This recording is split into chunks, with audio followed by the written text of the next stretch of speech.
college football every game on the board podcast. First segment down with Robbie Vino. Check it out below if you're downloading the podcast. In this segment, we got Mid-Major Matt on Twitter at Mid-Major Matt breaking down the games from what? Mid-Major Matt. We got App State, Marshall, all the way down to the end of the card, plus some FCS at the end. Mid-Major Matt, welcome in. How you feeling? Yeah, you were very nice to me. You didn't give me the Syracuse game because I would have just said nothing bad but bad things about my alma mater and how they're probably going to lose by a lot, and it probably won't be pretty. Well, they were winning for 3 quarters last week, and I took the loss on that. I did bet on your alma mater, but Mid-Major Matt, looking at some information we can give out there to the listeners. Starting off here, App State versus Marshall, 3:30 Eastern kick, 12:30 Pacific. This one on CBS. We're seeing 59.5 being the total, -5 for App State on the highway. So the biggest thing I want to go as overwhelming for everything we talk about here is information's going to be power, because with all the COVID stuff, the smaller the schools we're talking about, the more blindsided you're going to get when things happen, a la last Saturday when Georgia Southern sends out a tweet that basically says, hey, here's the following 35 players that we're not going to play with. So, you know, you see my Twitter account here at Mid-Major Matt. You see Drew's at Drew Martin Bets. You're going to want to follow us on Twitter, especially on game day, because if we give you a wager and need to get out of it because of COVID stuff, like the moment all that stuff came out about Georgia Southern, I was right on Campbell, and obviously Campbell covered. They nearly won the game. So make sure knowledge is power, because already, and I don't know if you and Rob touched on it or if the story even came out when you guys did the video, but Louisiana Lafayette has 9 guys out already for Saturday, but due to COVID and contact tracing and all that stuff, we don't know who. We probably won't find out till game time, but it's information's power, especially when it comes to some of these teams.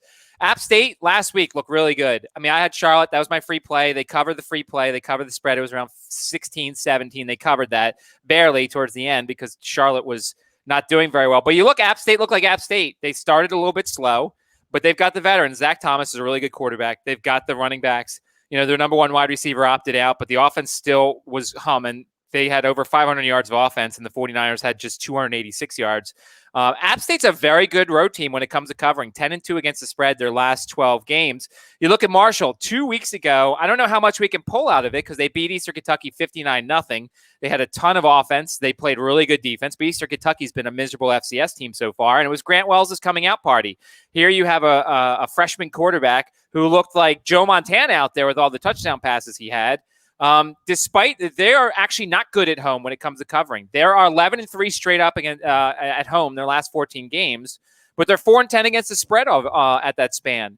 They've gone over in 22 of their last 28 non-conference games. You could see an over here, but to me, I mean, Appalachian State's defense was really good against Charlotte last week. This could be one of those live betting games to kind of see how the teams feel. They're in the big stage. As you mentioned, CBS is the TV channel for this game, so that's going to be big too. I don't think it'll necessarily get in the players' minds, but I lean to App State here on the road. I don't necessarily love the number. Maybe Marshall scores an early touchdown. We can get a live number on Appalachian State that's a little bit better.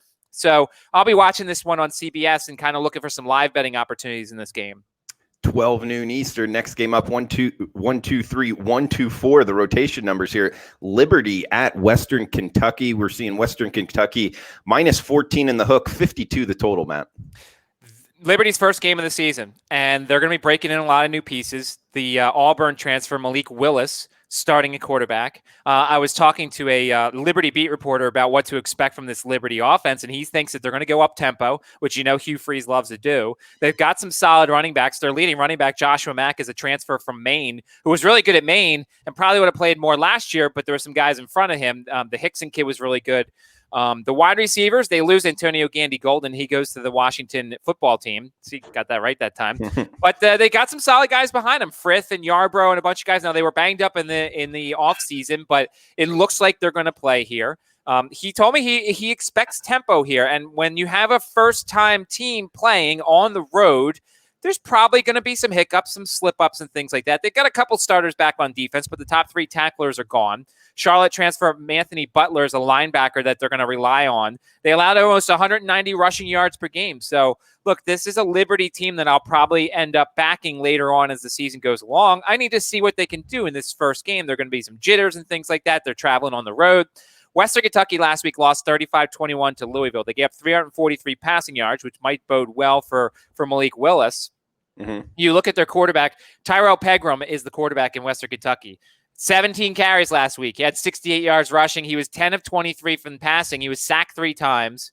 And the head coach basically said, and the offensive coordinator said 2 of those sacks were on the quarterback. So I don't love Pegram. Obviously, Maryland didn't love him. Josh Jackson beat him out in College Park. To me, this could be a first half under here. It's a little scary because Liberty's going to be up tempo and there's going to be some rustiness, and you hope that the rustiness doesn't constant 3 and outs and the defense is back out there. But to me, this could be a first half under. Maybe a Western Kentucky early play if they get out to a good pace here. But I want to see Liberty because I think I'm going to be backing them in the future in certain situations if certain things work out. He's Mid-Major Matt on Twitter at Mid-Major Matt. Guys, you're going to want to check out his packages, sportsmemo.com. Mid-Major Matt talked about it. Information is power, and it's showing so far with him 5-2 last week in college football. So check him out. He's got some plays up there. Just talked the Liberty game. Now we're heading down to the Louisiana Tech Southern Miss game. We got Southern Miss Golden Eagles -5.5 in Hattiesburg, 58.5 the total here. Last year, Tech won this game 45-30 at home as a 3-point dog. Jack Abraham threw 4 interceptions. I mean, that's been the bugaboo for Jack Abraham his whole career is the turnover issue.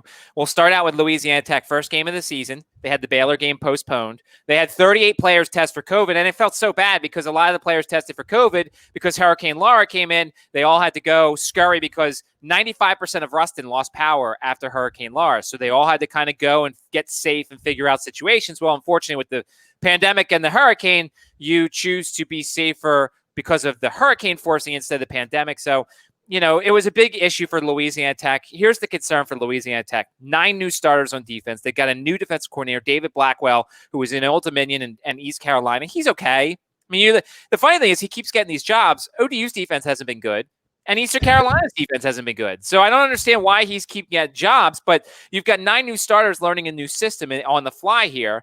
At quarterback, they don't have 1 quarterback. They've got 2 quarterbacks, Aaron Allen and grad transfer Luke Anthony. So we've talked about when you have 2 quarterbacks, you really have no quarterback. So there's a lot of uncertainty and question marks here when it comes to Louisiana Tech. On the other side, Southern Miss.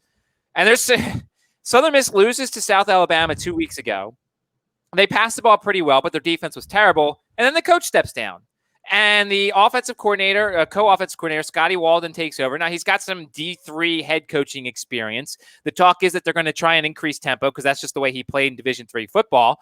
But due to Hurricane Sally, they practiced on Monday, but they took Tuesday off because the hurricane made landfall on the Mississippi Gulf Coast. To me, and I'll say this again for those who are new to the podcast and new to watching me, Vegas has to put out lines. The odds makers have to put out lines for every single game. But we don't have to bet them. There's so many uncertainties here that it's just I can't make a case for Louisiana Tech with all the newness there, and I can't make a case for Southern Miss without their head coach and without the fact that they've had a full week of practice here. So this is a very easy pass for me. All right, Mid-Major Matt, we got another one here. Texas State at Louisiana-Monroe, 62 being the total in this one. We're seeing the Bobcats from Texas State laying 5.5 on the road. Another watch and win opportunity here. ESPNU, 7:30 Eastern kickoff primetime game here, Mid-Major Matt. What do you think of Texas State versus ULM? By the way, I love this. I didn't need the Big Ten to come back because when I can get Sunbelt action on ESPNU and I can get App State and Marshall on 3:30 on TBS, I'm good. Like I know no one else is. I know nobody else is going to be watching this, but I don't care because I love it. So last year, Monroe won this game 24-14 on the road. They had 24 first downs to 15, but of course, the situation was a lot better for Louisiana-Monroe. Last year, they had Caleb Evans, who I really liked at quarterback. Go figure this Texas State team and their mentality right now. They lose back in week 1, 31-24 to SMU. Brady McBride, the Memphis transfer, was the quarterback, and he's very good, and he fits this offense, and everything seemed to work out. Well, he wasn't available due to contact tracing, and Tyler Vitt came in. They lose 51-48 at home in double overtime to UTSA. The offense hasn't been the issue, although I'm not a huge Tyler Vitt guy, but what's this team's mindset right now? I mean, you lose the SMU game as you expected. I figured there'd be a little bit of a letdown against UTSA, but UTSA is not good. Texas State was a favorite in that game, and they lost outright in double overtime. So to me, it's hard for me to back a Texas State team going on the road. There will be 25% capacity for this game for Louisiana-Monroe, so there will be a little bit of an atmosphere. It's a smaller stadium, so that could make a little bit of noise. But if you look at the Louisiana-Monroe side, they lose 37-7 to Army. They didn't. It wasn't really close. Colby Suits was the quarterback, went 14-19, 148 yards and touchdown in his first career start. The good thing for Louisiana-Monroe is they're not facing off against the triple option. Their defense was without 2 starters last week. Ty Shelby, a defensive end, and Tyler Glass, a free safety, a couple of reserves, a defensive end, Ivan White, and defensive end, Barry Howard. It looks like all those guys, except for maybe Glass, will come back. To me, this is a small lean to Louisiana-Monroe here, only because I don't know what Texas State's mindset is. You could also wait till game day. If they announce that McBride's the quarterback, then it's probably a no play. But if they announce that Tyler Vitt's the quarterback, then I think I have a small lean to Louisiana-Monroe. But once again, knowledge is power, and I may wait till game day to decide what I want to do for this game. In mid-major, Matt, what about just quickly here, if you have anything on the opener being -1 Texas State? Now they're laying -5 in the hook, if not -6. That's a pretty strong move here. Well, it is. I mean, and unfortunately nowadays with moves like that, you have to wonder about the COVID stuff. And Louisiana-Monroe's dealt with it a little bit. But you look at Texas State, and I think it's a public thing. They watch them play SMU, and they watch them keep up with SMU. But I can also argue that SMU's offense wasn't what we thought it would be. And then no one watched the UTSA game. So to me, I don't necessarily understand the move. The one thing I'll say is when there's moves like this in games like this, moves like this in the SEC and the Big 12, they're easier to figure out why. The big money guys come in and they move things because they know stuff. Games like this, the Sharps, they know things. So I don't know what the reason is here. Maybe McBride is the quarterback. They already know it and they wanted to get in. But to me, at this number, it's either Louisiana-Monroe if Vitt plays or probably passive McBride plays because I don't know what to expect from this Bobcats team from week to week. All right, mid-major Matt, we got next game up here, 129-130, 6 o'clock Eastern kick. This one on CBS Sports Network, 69 being the total. We're seeing the aforementioned SMU Mustangs laying 2 touchdowns in Denton against North Texas. This game last year was a 49-27 game in SMU. Both teams racked up a ton of yards, but of course, Fine was the quarterback for North Texas last year, and he has all sorts of records in North Texas's record book. My concern here is SMU. That game 2 weeks ago, they were way better. They should have crushed them, but they've kind of somewhat neutered Shane Bichelle. And I understand, look, McDaniel's a good running back. They've got some solid running backs, and they kind of didn't like how some games they threw the ball too much. But to me, they almost didn't throw it enough. They ran it 44 times. They threw it 36 times against a Texas State team that, in theory, with a guy like Reggie Roberson, you should beat by a whole lot more than that. On the North Texas side, we don't know what to expect from North Texas. 2 weeks ago, they beat Houston Baptist 57-31. They gave up almost 600 yards of offense. In theory, Houston Baptist nearly knocked off Texas Tech last week. So that's a good win, I guess, for North Texas. But we know how bad Houston Baptist's defense is.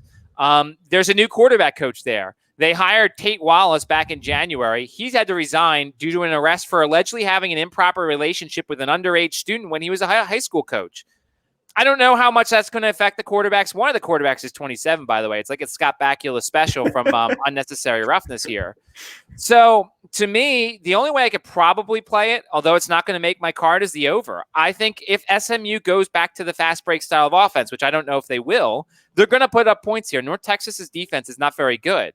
The question is, are they going to go back to fast break, or are they just going to start handing the ball off a ton? If you have to read the clippings. If they're going to continue with this run style, actually the value may be with the under, but it's one of those situations where if you take the under, it might be 28-14 at halftime and you hold on for dear life. So it'll be interesting to see. I hate to hem and haw because the people come here for picks and things like that. I like to give information more than the picks. I lean potentially to the under here, but it's one of those hold your breath unders, and it could be over well into it. But SMU neutered their offense 2 weeks ago. They changed their style, and Shane Buechele should be the centerpiece here, and he wasn't 2 weeks ago. Yeah, no, all good, mid-major, Matt. It's the information that is key, especially this year in 2020, and we're hitting all the games, both college football and NFL. Sports Memo podcast, wherever you're downloading your podcasts at. Also, simulcast on the WagerTalk YouTube channel. Check out Mid-Major Matt on Twitter at Mid-Major Matt. 5-2 week in college football. Check out his plays up and available right now. SportsMemo.com. We got Navy versus Tulane up next, Mid-Major Matt. Man, talk about just kind of tricky handicaps here. You know, how's Navy going to kind of bounce back from that miserable performance? This one on ABC, kind of kicking us off here on Saturday, noon Eastern kick here. 48.5 the total. -6.5, -7. That's the Tulane Green Wave laying in New Orleans. Well, in retrospect, the easiest bet in the world probably was BYU in that very first game, especially if Ken Niumatalolo is telling us they didn't even tackle. They didn't even do ones-on-ones leading up to the game because they were playing with kid gloves here, trying to make sure the team didn't get COVID. They lose that game 55-13, 55-3. And then after the game, they had a backup quarterback transfer.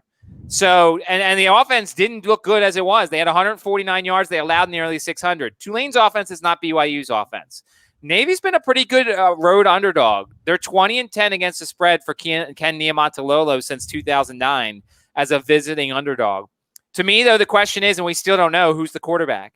If Morris is not the starter, then you've got 4 other guys potentially who haven't taken a snap in college football. And this is not exactly a system that you can just learn. You look, Xavier Arlene's a freshman, sophomore Masai Maynor, junior Tiger Goslin, and freshman Ty Lavatai. And I'm sorry if I mispronounced their names, and if they're watching, my apologies, but they've never taken a snap. And this is not an offense. We're so used to watching Navy with Malcolm Perry, and everything was clicking and everything was rolling, and they just look so good. But now it's just abysmal watching Navy play. Defensively, I should expect some improvement. They're not going to give up 55 points again. Tulane last week won 27-24 at South Alabama. They were down late, but the defense came and stepped up. They ran the ball pretty well, and they got beaten up a little bit in the secondary, but Navy's not going to do that. Tulane's gone under in 17 of their last 26. The defensive line had 5 sacks and 12 tackles for loss against South Alabama. The plays I usually like to do in a game like this, Tulane runs a triple option to some extent, but there are some other wrinkles here. I love Willie Fritz. And in games where there's 2 teams that have similar systems like this, you usually like to play the under. Last year it was a 41-38 game. The under was dead, I think, by the third quarter. But they ran it 98 times, and the 2 of them combined for just 38 passes. I could be a glutton for punishment here, but I could lean to the under. And once again, hope that Navy's offense doesn't work and hope that Tulane's, offense at least takes its time matriculating the ball down the field. The trends say take Navy here, but I can't. It's one of those things where I have to see it first, especially if we don't know the quarterback and the other quarterbacks don't have snaps under their belt. So to me, the trends say take Navy. The trends say take the over. But I'm leaning more towards the under here, hoping that there's more success for Navy in terms of killing clock, because that was probably the other reason the defense was bad, was because they were constantly out there because Navy kept going 3 and out and having minute and a half possessions. So I lean to the under here, and I'm not going to touch the side, even though the trends probably say Navy's worth a look. Mid-Major Matt, we're heading to Sunbelt versus Conference USA matchup here. Troy versus Middle Tennessee up next. Rotation number 135, 136. This one on ESPN2, 4 o'clock Eastern, 1 o'clock Pacific kick, 3.5. That's what the Troy Trojans are laying in Murfreesboro on the highway, 64.5 being the total. Troy's first game of the season, they were supposed to play with Louisiana-Monroe 2 weeks ago. The game got postponed until December due to positive COVID tests at Monroe. It seems like this is a trend that we've been talking about this. It's a shame because Troy lost their quarterback. Gunnar Watson, there's a lot of things that they like about this kid. They've had 5 spring practices, and if you notice, and if you listen to your guys' Tuesday show, Ralph Michaels always talks about the practice factor. Well, they got 5 practices in the spring, and that's helped out the teams that have had more spring practices than the teams that don't. The offense is going to be explosive for Troy. Between B.J. Smith coming back, and we know B.J. Smith is a good running back. He was the Sun Belt Player of the Year. He got hurt last year. 2 years ago, he was the Player of the Year. DK Billingsley is a really good running back. Their top 3 receivers, Kalen Geiger, Khalil McLean, and Reggie Todd are all back. So in theory, if Watson picks things up, Troy's offense should go. And that's kind of why they're favored in this one. If you look at Middle Tennessee 2 weeks ago at Army, it was a 42-0 game. It was kind of shocking more the 0 than the 42. Look, it's tough that when you play Army, and Army's offense went. Army's offense was well-oiled machine. The bigger surprise was Asher O'Hara was terrible. 9 of 14, 46 yards, threw 2 interceptions, and they brought the backup in. The backup was okay, but he's not Asher O'Hara. You look at this Middle Tennessee team, and I think they're going to play better at home. They did have some crucial injuries. The center was out in the second play of the season. He's done with a knee injury. The middle linebacker, Jonathan Butler, lost to a shoulder injury. The coach said they're not sure if either will be back. They're also going to be without defensive lineman Jordan Branch and safety Kylan Stripling, who are both going to be out for extended period of time. The question is, do you feel comfortable laying these kind of points with a Troy team that has not played a game yet, but has probably the better skill position guys? And this is one of those things where I'll say it flatly. If you can trust Troy, who's going to have a better offense, who's going to be very good this season, and who's going to be very explosive, then I would say lay the 3.5, whatever it is. Maybe, get the number to 3 or whatever, or take the money line. You're going to have to swallow some juice, and I never like taking that much for a money line, especially on the road. Or if you think Asher O'Hara is going to be better in his second game, which he's probably going to be, then you could sit Middle Tennessee. The over would be good if this wasn't the first game for Troy, Drew. I'm worried about a little bit of rustiness coming out of the gate. Maybe what you do here is you watch this game or you watch the box score. You hope Troy gets the rustiness out in the first quarter. You get a lower total. You take the over, and all of a sudden Troy starts clicking. Asher O'Hara starts clicking, and this thing goes over maybe a 52.5 total instead of the 64.5 total that we have now.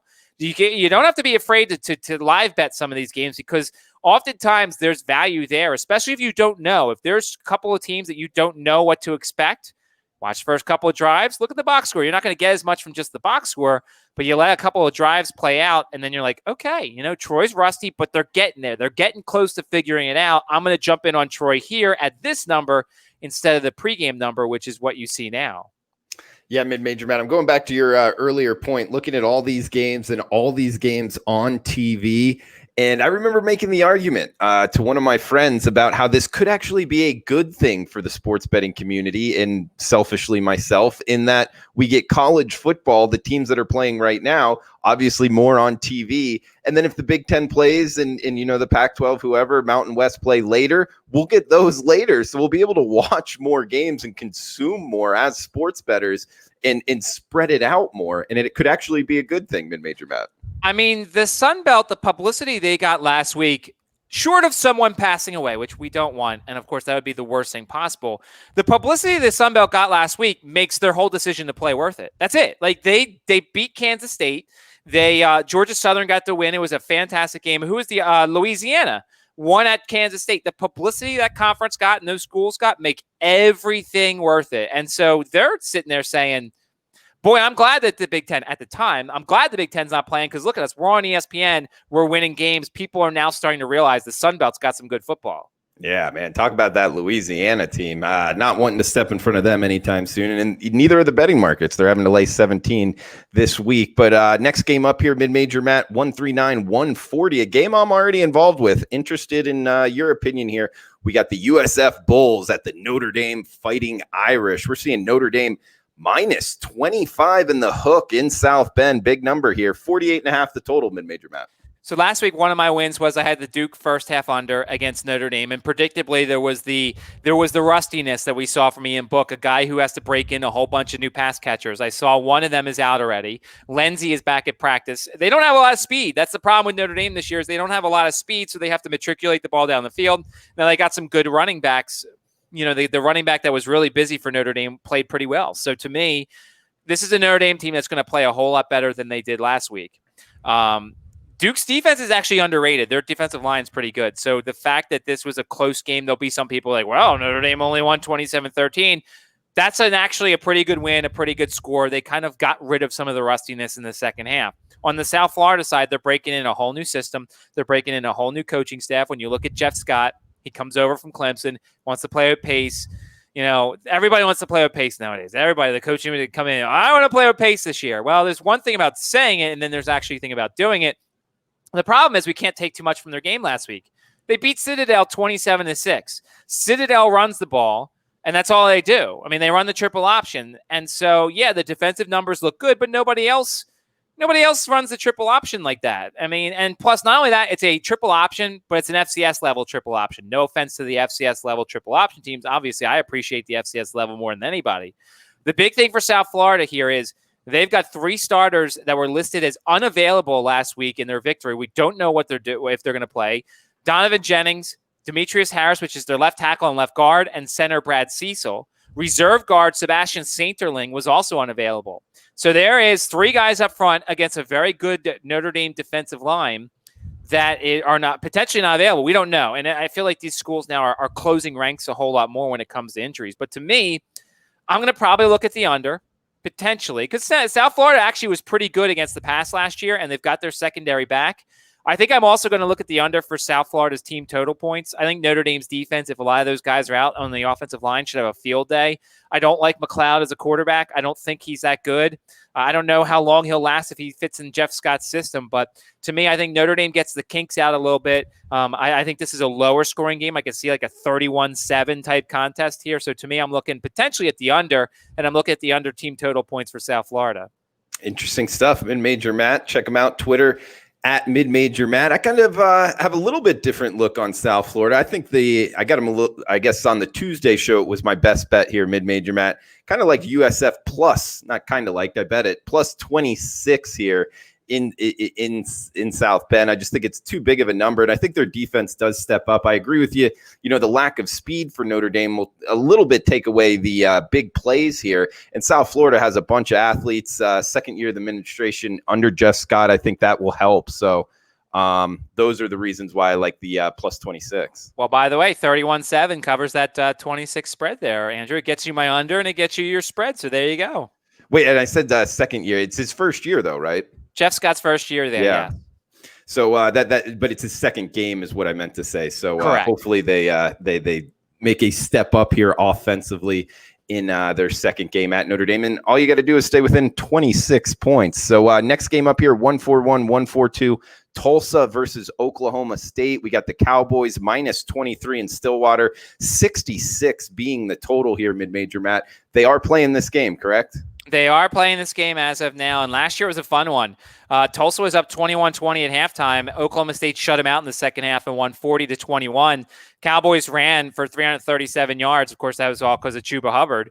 I mean, he's the best. He probably, off the top of my head, is the best running back in college football. Maybe I might be forgetting somebody, but Chuba Hubbard's really good. There will be 25% capacity in the stands for this one. So Oklahoma State probably plays in a big enough stadium, it's not going to matter as much. And then you're assuming that with 25% capacity, they're going to space everybody out. So that shouldn't be too much of a factor. First game for both of these teams. We're September 17th when we tape this, and it's the first game for both teams. Let's take a look at Tulsa first. Their offense should be very good this year. Zach Smith's back at quarterback. You've got Keelan Stokes and Sam Crawford Jr. at wide receiver. Shamari Brooks and Corey Taylor at running back. So there's a lot to like about this offense this year. The question will be how long will it take for them to get revving, the engine and things like that. 4 starters back on defense. Tulsa's defense has not been very good. I mean, it's a group that they would rather outscore you than make it a 24-20 type game. I think that this is it's a classic situation of Tulsa's defense just isn't very good, and they're not going to recruit a ton of people there. Tulsa's 0-7-1 to the under in their last 8 non-conference games, so that's a trend for you there. On the Oklahoma State side, they've got their own triplets. I know it's Dallas, it's at least Texas. No, excuse me, it's not Texas. It's Oklahoma. Excuse me, I'm an idiot. 8 starters on offense, but Spencer Sanders, Chuba Hubbard, Tylan Wallace, all back. They've got 10 starters back on defense. But once again, it's a Big 12. You can have a lot of starters back on defense. It doesn't really matter. It's their first game as well. I like what I'm reading from Oklahoma State. I like what I'm reading from Tulsa here. The question is, the 66, once again, is really high. I'm going to be interested, and they're not out yet. I'm going to be interested in the team totals for this one, because if I get a sneaky low number for Tulsa, let's say 20.5, 22. So let's do some math together here, Drew. If it's 66 and Oklahoma State's a 23-point favorite, so we're thinking what? It's going to be like a 40.5 and like a 20.5 type thing. It's 17.5. I'm not good at math. Yeah. I think Tulsa could put up some points here. I think they can match that 21 they scored last year. So to me, I wouldn't potentially look at the over for Tulsa's team total points.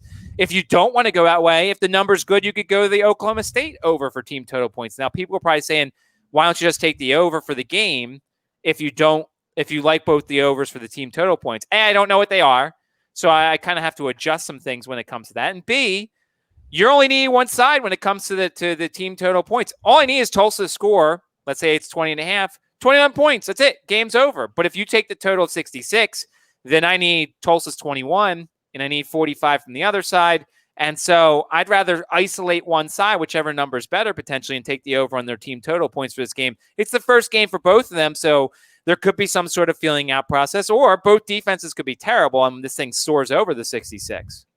All right, guys, we got one more FBS versus FBS matchup. Then Mid-Major Matt's going to hit the FCS matchups quickly, but make sure to check out Mid-Major Matt, sportsmemo.com. He's got a free play up there in MLB. He's been good at MLB, 9-4 in his last 13 MLB props. He's also 64-52, up over 55% overall this MLB season. So good stuff there from Mid-Major Matt, and he's 6-2 in his last 8 college football plays. So check him out, all access packages at sportsmemo.com for his college football plays this weekend. Also look at full season packages as well. This is the college football every game on the board podcast, second half here. If you are just tuning in now, below on the podcast, you can see Rob Vino broke down the first half of games here. We're bringing in Mid-Major Matt for the second half of games. We also have Teddy Covers and Minty Betts breaking down NFL every game on the board. Also simulcast on the WagerTalk YouTube channel. If you're liking the content, please smash the like button. Also, guys, in the chat in the chat box, Israel, Christian, Mitch, all you guys, thanks for joining us. Feel free to throw out anything in the chat box on what you're looking to bet this weekend. We got 143, 144 to finish off the FBS games here, Matt. 12 noon Eastern kick, Houston versus Baylor. We're seeing Baylor -4 in Waco, 62.5 the total. This one on Fox, noon Eastern. By the way, just to comment on what Christian said, that he can't trust an Oklahoma State team with points. That's why you take Tulsa team total over, or you take the Oklahoma State team total over, and then that way you don't have to, Oklahoma State's going to score, and I think Tulsa's going to score. The question is, who do you trust more and what the numbers are? They'll probably come out Saturday morning. As I said, if the Tulsa one's like 19.5, I'll probably take the over. I think they can get 20. I think they can get 21, so we'll see. I wish I got in on this game the earliest. When it opened at 10, I was watching somebody talk about they got it at 10 at Circa, and then it quickly went down. I mean, Brad Powers, I think it was, and Brad Powers is somebody in college football that knows what he's talking about, and then it's keep falling, and there's many reasons why. Houston basically pointed to this season last season. They literally, Dana Holgorsen redshirted players just to line everything up for this season. Clayton Tune at quarterback. I mean, he was okay. I don't necessarily know if he fits this system, but I mean, I think they thought De'Aaron King was going to be here. Of course, he transfers to Miami. But look, Corbin and Stevenson at wide receiver. They've got some solid running backs. They've got 19 returning starters. They had 8 spring practices. Everything's supposed to line up for this Houston team. This is what Dana Holgorsen did. We all thought he was stupid last year, but now he's got a really good team this year. Houston special teams also was a huge factor. 5 block punts, 6 block kicks last year, pair of kickoff returns for touchdowns, 2 punt return touchdowns. And special teams is often make the difference when it comes to games like this. So there's all this positive. There's a giant arrow pointing up. For those who are listening to the podcast, I actually did point up. There's a giant arrow pointing up for Houston. And then on the Baylor side, it's their first game. New head coach. Dave Aranda is really good, but he's a new head coach. He's literally a new head coach. I don't even know if he's like coached at Division II or Division III or anything like this. This is the first time he's moved over from defensive coordinator to head coach. Hires Larry Fedora. They're going to run a fast tempo spread attack, but they had 0 practices in the spring. This is a team that's got a bunch of new starters. Charlie Brewer's back. I like Charlie Brewer. I like what Baylor can do. But to me, everything is telling me to take Houston in this game. Literally everything. Several sharps that I've talked to love Houston in this game. They also wish they could have gotten in at 10. 4.5 or whatever the number is. And I don't know if that's across the board, if there's some 5s, if there's some 4s. Remember, folks, shop around because the numbers are different between books online, books, casinos, and things like that. So shop around for the best number. But to me, Drew, I don't know if you agree with me here. Houston, there's so many things to like here. I have to look up real quick while you're talking if Baylor's going to have fans. But to me, everything screams take Houston plus the points in this one. Yeah, I like Houston as well. I think the coaching angle, like you were talking about, Dave Aranda, he may have a really bright future, but first year as a head coach, to my knowledge, at any level, definitely his first year as a head coach at the Division I level is not really a bet on thing, especially after 2020 offseason. And you mentioned the spring practices as well. Houston plus 4.5 is still out there. That's the way I would go in this one. And that does finish it up for the FBS versus FBS guys. In terms of Division I college football games, against each other, whatever you want to call it. So if that does it for you, we appreciate you kind of joining us here and getting your betting knowledge. We will also hit 4 FCS games here with Mid-Major Matt coming up next. Mid-Major Matt, not sure if you wanted to finish up on that one or just get into the FCS games. Yeah, I was trying to look real quick and see. I don't think Baylor's going to have enough fans to make a difference, even if there are fans. So everything screams Houston in this game. And clearly, if it opened at 10 and went down this far, then everybody's jumping in on Houston at various numbers. Look, if it keeps going down, I think maybe 3.5 is probably where I would stop, maybe 3. But I think everything's telling me to take Houston in this game. So I agree with the line move here. Okay, and guys in the chat box asking about any games we went over. Yes, we did go over them all. So it's very easy to watch on replay when we're done here. You can watch on YouTube, the WagerTalk YouTube channel, or wherever you're downloading your podcast, Sports Memo Podcast. And then obviously it's very easy to fast forward or reverse, whatever way you're looking to do it. So let's start off here, Mid-Major Matt. Austin Peay versus Cincinnati, seeing early indications here in the offshore market. Again, guys, if you're in Las Vegas, most of the regulated betting markets will come out maybe Friday, Saturday morning. Mid-Major Matt may be able to speak to that a little bit better than I can, but we are seeing early indications here in the -115 marketplace. So a little bit more you're having to pay vig-wise, but we are seeing Cincinnati, the Bearcats, -34 at home. Yeah, and so just to say this for those who are new to the podcast or new to FCS betting, the book that doesn't take U.S. customers anymore, they're the first ones that open up. The FCS lines are really flimsy, so any sort of money, for the most part, will move a line here. And what I think usually happens is that sports book opens up, they see where the betting moves, and then these other books, Friday night, Saturday morning, will put out their lines as to where that book lines up. So if you see it now and you have an account with that thing, but of course, if you're in the United States, you can't bet it anyway. So these lines are flimsy when considering them, so they can move. The problem is trying to guess which way they're going to move. Austin Peay here. Man, I'm still bitter about the loss on the first week with them against Central Arkansas. But, of course, Austin Peay had the COVID issue then, lost a bunch of players, the number 1 wide receiver, like 4 long snappers, and you could tell, that was the big issue. That was way back in week 1. Last week, they lose 55-0 at Pittsburgh. Didn't put up much of a fight, but hey, they collected a paycheck. This is their final game of the season. That's it for Austin Peay. They only signed up for 3 games. So you will get a team that's going to be highly motivated. I mean, that's, true. Is that for real? They're playing 3 games and then they're calling it quits. They're playing 3 games. Now, maybe somebody signs up and says, we've seen some games that get canceled. Maybe they sign up and play a 4th, but I don't think so. I don't know if they're going to planning on playing in the spring, but they're playing 3 games right now. So this is it. 2017, these 2 teams played, and Cincinnati only won 26-14 at home. But of course, 2017 and 2020, most of the players in that game aren't playing in this one. Cincinnati, this is their first game of the season, so there could be some rust. Cincinnati returns 13 of their top 15 tacklers from a defense that allowed just 20.6 points and just over 360 yards per game. You look at Cincinnati's offense. I'm not a huge Desmond Ridder guy, and Drew. I don't know if you like him. I mean, I'm not a big, he's all right. He's got some injury issues. He kind of runs the offense, but he's not spectacular. Do you like Desmond Ridder at all?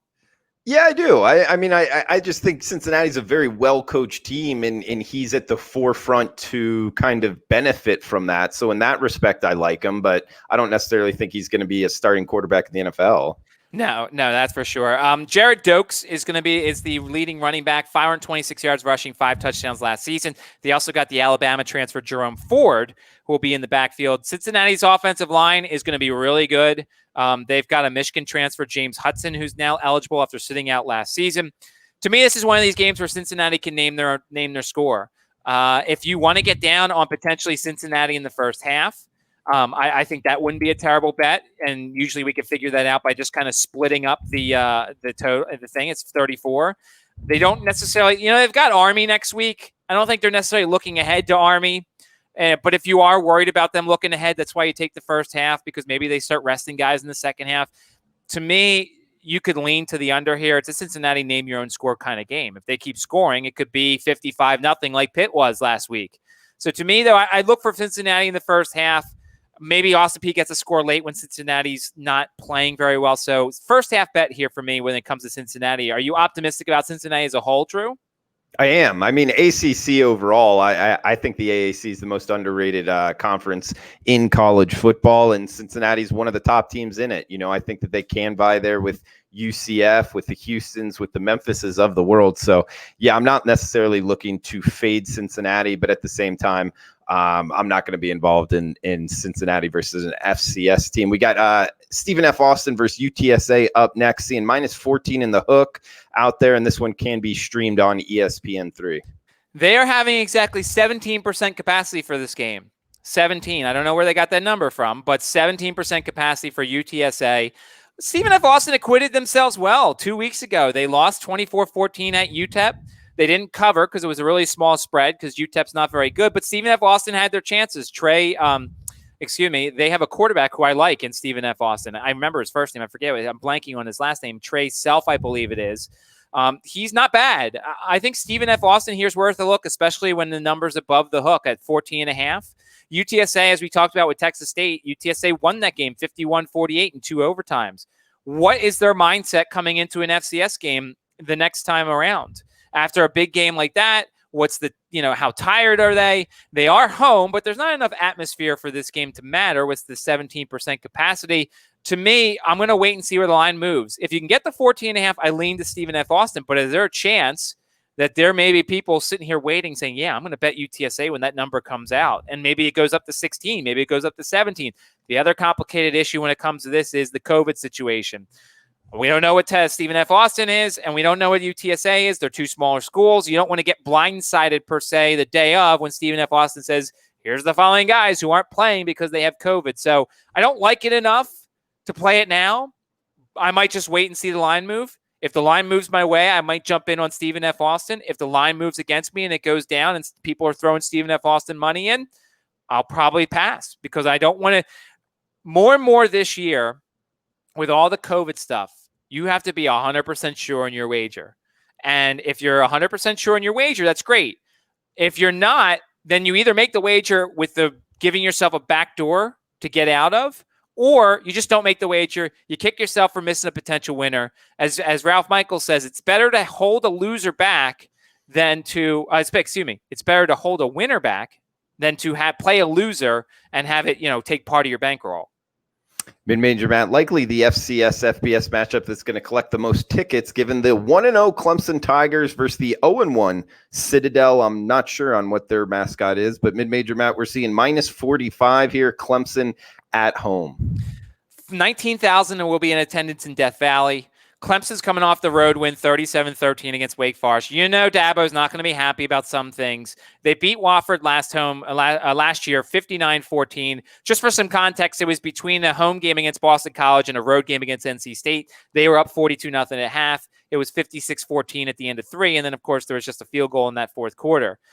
Citadel was disappointing last week. They were potentially going to be on my card because they're so good at running the triple option. They had some injury issues. They had some guys who didn't play very well. They lost that game 27-6 to South Florida. They're getting paid $450,000, by the way, to play this game, which is going to be big for Citadel's budget. They ran for 200 yards last week. The seventh time in the last 8 games that the Bulldogs have rushed for at least 200 yards against an FBS opponent. You know that they played Alabama tight. They've played some teams tight. They won that game in Georgia Tech. They played Mississippi State tight. This is a Citadel team with a triple option that if you're not focused and you're not prepared, you're going to at least struggle with it early on. The question for Clemson is they had a bunch of guys on their defense who didn't play in that Wake Forest game. I had the under for the Wake Forest team total. It was 14.5. It hit, luckily, because it finished with 13. But I was ready to get off of it when they announced that Kendrick cornerback wasn't there. There was 2 other guys. I think a couple of other guys didn't play in this game. I don't know why. They never said why. It wasn't injury related. It could be suspension related. Could be COVID related. We don't know. If Clemson's focused, this is a Clemson first half play. Hell, this could be a Clemson first quarter play. The worry is the triple option kills some time if it starts to succeed. Citadel's not going to slow down Clemson. There's no way that the Tigers don't score, I would say, every possession. The question is it field goals or is it touchdowns?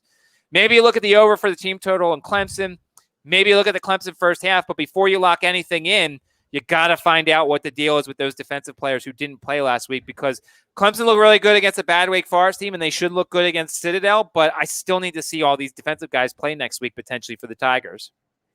All right, mid-major Matt, and while you were talking, I did look up Citadel here, and in case anybody out there does not know, the Citadel, the military college of South Carolina, commonly known simply as the Citadel, mascot General Robert P. Carson, he will be removed due to what I'm not sure why, but I do not know what their mascot is, mid-major Matt. I'm pretty sure they're the Bulldogs. I'm pretty sure that they're the Bulldogs, which, I mean, it seems like everybody's the Bulldogs nowadays. Yeah, Bulldogs, Tigers, what have you. But we got Abilene Christian UTEP to finish it off here. And if you've been following along this whole time, we really appreciate it. And hopefully we can get you a winner here. UTEP Miners, -4 versus Abilene Christian. So this is Abilene Christian's first game of the year. Last year, they played 2 FBS opponents. They lost their opener 51-31 at North Texas. We chronicled it. It was a better North Texas team. Mason Fine was the quarterback. They were really good offensively. They also lost 45-7 at Mississippi State. That's expected in SEC school against the Southland school. You're going to expect things like that to happen. 11 starters back on offense. They've got 2 quarterbacks that they like, Samaj Davis, and they've got the Iowa transfer Peyton Manziel, who started a game or played in a game for Iowa last year. It's not a bad offense when it comes to Abilene Christian. They're going to move the ball in this one. They've got 6 defensive starters back, but the question is, and the worry is, it's their first game of the year. I think they were supposed to play earlier, but the team where they were playing had some COVID issues, so this is their official week 1 start. UTEP beat Stephen F. Austin in a rather unimpressive game, 24-14 in week 1, and then they got blasted 59-3 at Texas. They were so uncompetitive in that one. And the worry here for that is usually when you play games like that against Texas, you get beat up afterwards. You get beat up physically, you get beat up mentally. They weren't even in the game. They're just not a very good football team. UTEP last year was in the bottom 5 when it comes to rushing the passer. They only had 12 sacks, and they have just 1 sack so far in 2 games this year. So you figure an Abilene Christian team that's got pretty much all of their offensive line back should be able to block the pass rushers in this one. The other question is, and this just recently popped up, we're doing this podcast on Thursday, so we'll have to keep an eye on this. Deion Hankins, who was their running back, who was really good against Stephen F. Austin, he replaced Quadrez Watley after Quadrez Watley got hurt. He was not an active participant in practice. He missed Wednesday after suffering a practice injury on Tuesday and is now listed as a game-time decision. I don't know necessarily if we're going to get any more information before then, but to me, Abilene Christian looks mighty tasty here. I know it's 4, and I know it's tight, and I know that UTEP already beat a team as a FCS team as a tight favorite, but to me, Abilene Christian's got talent, and the most important area is their offensive line. If your FCS team has a solid offensive and defensive line, you're going to be in a lot of ball games because that's kind of where the biggest problems are, is the size of these linemen when you look at the FCS versus the FBS. Well, I like Abilene Christian's offensive line. Their defensive line's pretty solid as well. So to me, the early lean is Abilene Christian plus the points, and especially if Deion Hankins doesn't play in this one. He's mid-major Matt, 6-2 in his last 8 college football plays. Also having a great MLB season, hitting 57%, 9-4 in his last 13 MLB props. So guys, thanks for tuning in here to the College Football Every Game on the Board podcast. That does it for the College Football Every Game on the Board podcast. Down below on the podcast app, please subscribe to the podcast. Mid-Major Matt now back on with us. Hopefully everything is okay there. Mid-Major Matt, can you leave us with a play of the podcast? Do you have a best bet? I will tell you the best bet is the over for Tulsa team total, which I'm hoping will be 20, 20.5, 19, 19.5. I think they score 21 points in this one. All right, Tulsa team total. Check it out. Also check out sportsmemo.com, Mid-Major Matt's handicapper page. Guys, thanks for tuning in. We will be back with Minty Bets in the NFL Every Game on the Board podcast. Best of luck with your bets, guys.